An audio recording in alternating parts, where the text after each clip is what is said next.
Hi everyone, this is dashboard review. मैं हूं अनुज और आज मैं रिव्यू कर रहा हूं एक और मूवी जिसका नाम है रेडी और नॉट 2। इस वीकेंड में ट्रैवल कर रहा था और ट्रैवल करके जैसे ही मैं वापस घर आया तो मैंने सोचा कि अब बैठे बैठे क्या करें, करना है कुछ काम तो एक मूवी देख ली जाए।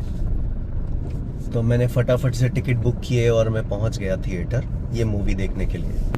अगर आपने ओरिजिनल रेडी और नॉट देखी थी फर्स्ट पार्ट तो आपको पता होगा कि ये एक लड़की की कहानी है जो एक बहुत ही वेल्दी फैमिली में शादी करती है। So it's more like a royal family that she is marrying into. और जैसे ही उसकी शादी होती है, शादी होने के बाद उनका एक इनिशिएशन रिचुअल होता है जिसमें वो लोग एक गेम खेलते हैं just to know each other better.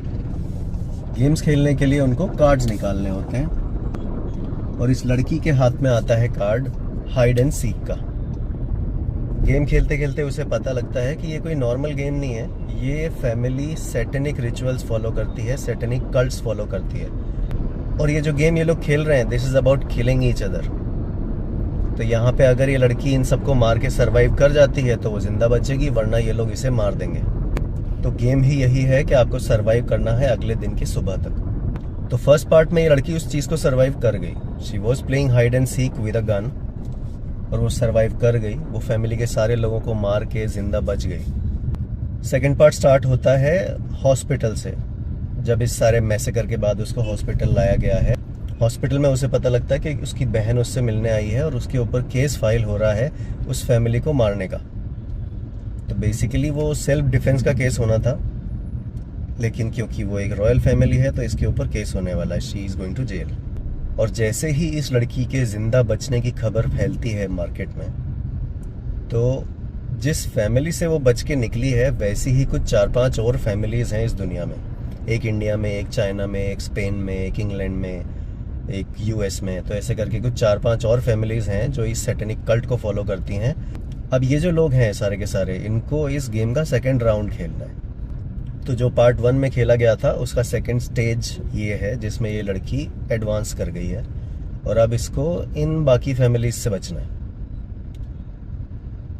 और जैसे कि हमने इसके ट्रेलर में देखा, वो लड़की मना करती है कि मुझे ये गेम नहीं खेलना, बट उनके पास उसकी बहन भी है। वो उसकी बहन को गन पॉइंट पे रख के इसे अब ब्लैकमेल करते हैं कि गेम तो तुम्हें खेलना पड़ेगा।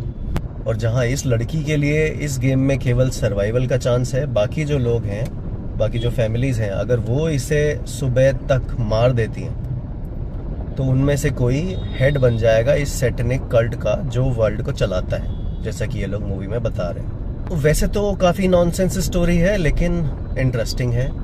अगर आपको ऐसे सर्वाइवल मूवीज़ पसंद हैं तो चूहा बिल्ली की लड़ाई टाइप का कुछ हो रहा है, एक दूसरे से भाग रहे हैं गन्स लेके, तलवारें लेके, और मेन कैच यही है कि बस बचना है, अगले दिन सुबह तक जिंदा रहना है। एक्टिंग का ज़्यादा स्कोप है नहीं किसी के पास। वैसे तो इसमें अच्छे एक्टर्स हैं, समारा वीविंग है, सारा मिशेल गेलर है, तो एक्टर्स हैं कुछ अच्छे, बट उनके पास ज़्यादा एक्टिंग का स्कोप है नहीं क्योंकि डायलॉग्स इतने नहीं हैं। और जब डायलॉग्स इतने नहीं है तो मेन काम है बैकग्राउंड म्यूज़िक का।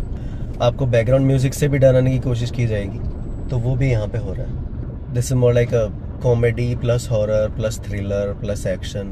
If you like these movies then this is for you. पूरी मूवी में मेनली बस यही हो रहा है, heads are popping, the guns are shooting, basically a blood bath. So try it.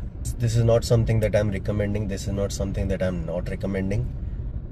किसी किसी को ये मूवीज़ अच्छी लगती हैं, मुझे भी कभी कभी ऐसी मूवीज़ अच्छी लगती हैं। तो this is an interesting watch, fast paced movie.